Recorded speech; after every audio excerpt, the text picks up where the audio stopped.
போப்பாண்டவர் 14ஆம் Leo குற்றச் செயல்களை விரும்பக்கூடியவர் என்றும் இடதுசாரி ஆதரவாளராக செயல்படுகிறார் எனவும் அமெரிக்க அதிபர் டொனால்ட் ட்ரம்ப் விமர்சித்த நிலையில் போருக்கு எதிரான தனது குரல் தொடர்ந்து ஒலிக்கும் என போப் லியோ பதிலடி கொடுத்துள்ளார்.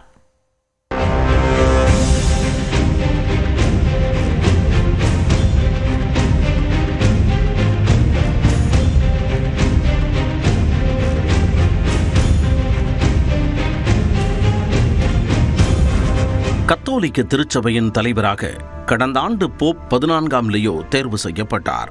அமெரிக்காவைச் சேர்ந்த முதல் போப்பாண்டவர் என்ற போதிலும் டொனால்ட் ட்ரம்பின் நிர்வாகத்திற்கு எதிராக போப் லியோ தொடர்ந்து குரல் எழுப்பி வந்தார். டொனால்ட் ட்ரம்பின் வெளியுறவு கொள்கை மற்றும் அகதிகள் வெளியேற்றம் குறித்து கடந்த ஆண்டு செப்டம்பரில் போப் லியோ வெளிப்படையாக விமர்சித்தார்.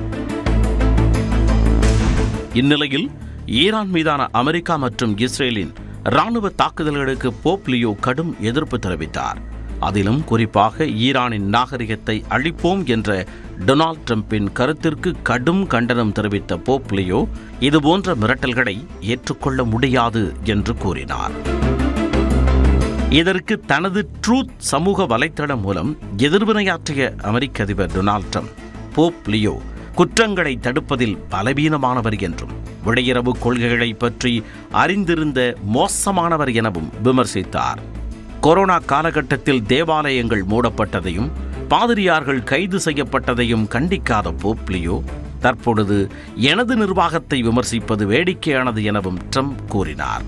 மேலும் இடதுசாரி ஆதரவாளராக செயல்படுவதை போப் லியோ நிறுத்த வேண்டும் எனவும் அவரது நோக்கம் சிறந்த போப்பாண்டவராக இருக்க வேண்டுமே தவிர அரசியல்வாதியாக அல்ல எனவும் டொனால்ட் ட்ரம்ப் கடுமையாக விமர்சித்தார். இதைத் தொடர்ந்து செய்தியாளர்களிடையே பேசிய டொனால்ட் ட்ரம்ப் அமெரிக்க அதிபராகத்தான் இருந்திருக்காவிட்டால் போப் ஆண்டவராக லியோ தேர்வாகி இருக்க மாட்டார் எனவும் கூறினார். I don't like it. I'm not a big fan of Pope Leo. He's a very liberal person and he's a man that doesn't believe in stopping crime.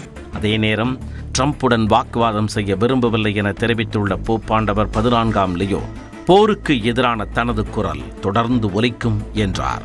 Too many people are suffering in the world today. Too many innocent people are being killed. And I think someone has to stand up and say there's a better way to do this.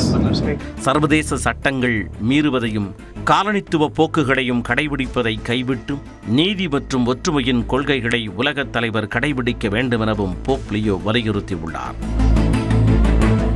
இதனிடையே தன்னை இயேசு கிறிஸ்து போல் பாவித்து துன்பத்தில் இருப்போருக்கு ஆறுதல் அளிப்பது போன்று அமெரிக்க அதிபர் Trump AI தொழில்நுட்பம் மூலம் உருவாக்கி வெளியிட்ட புகைப்படம் பெரும் சர்ச்சையை கிளப்பியது.